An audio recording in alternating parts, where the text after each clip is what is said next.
First first ଯାହା ଭାଇ ରାତିରେ ରେଷ୍ଟ ମିଳୁଥିଲା, ଟିକେ ମଣିଷ ଶୋଇବାକୁ ପାଉଥିଲା। ହେଲେ ଏବେ ଆଉ ଏମିତି ରେଷ୍ଟ ମିଳୁନି କି ଶୋଇ ହେଉନି। ମାନେ ରାତି ସାରା ଖାଲି ଅନିଦ୍ରା, ମୋ ଆଖି ପୁରା ପୁରି ପୋଡ଼ୁଛି, ମାନେ ନିଦ ଲାଗୁଛି ମୁଁ କୁହନି।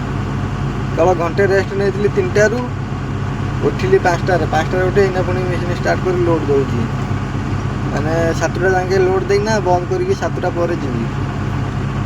ଆଉ ନାଇଟ୍ ଡ୍ୟୁଟିଟା ବି ଭାଇ ଏତେ ସହଜ ନୁହଁ କରିବା। ମାନେ ଆଖି ଯେଉଁ ପ୍ରକାର ମୋର ପୋଡ଼ୁଛି କୁହନି, ଠିକ୍ରେ ଅନେଇ ପାରୁନି। ଖାଲି ଡ୍ୟୁଟି ସରିଲେ ଯାଇ ପଖାଳ ଗଣ୍ଡେ ଖାଇଦେଇ ଶୋଇବି, ଏକାଥରେ 1ଟା ବେଳୁ ଉଠିଲେ ଉଠିବି, ନହେଲେ 4ଟାରେ ଉଠିବି। ନାଇଟ୍ ଡ୍ୟୁଟିଟା ଭାରି ବାଧୁଛି। ହେଲେ ଖରାରୁ ମଣିଷ ବଞ୍ଚି ଯାଉଛି, ହେଲେ ନିଦରୁ ବଞ୍ଚି ହେଉନି।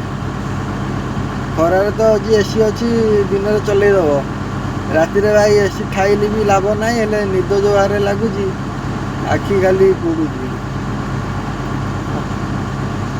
ଆଉ 1-2ଟା ଟ୍ରିପ୍ ଦେଇକିନା ବନ୍ଦ କରିବା। ଆଉ କ'ଣ କରିବା? ସୁପରଭାଇଜର ଅଛି ନା, ସୁପରଭାଇଜରଟା ପଳେଇଥିଲେ ମୁଁ ବନ୍ଦ କରି ପଳେଇଥାନ୍ତି। ସିଏ ଠିଆ ହେଇଛି, ପଳେଇଲେ କଥା ଖରାପ ହେବ। ରାତି ସାରା ଅନିଦ୍ରା ରହିଲି, ଆଉ 10-15 ମିନିଟ୍ କାହିଁ ନା ଖରାପ କରିବି।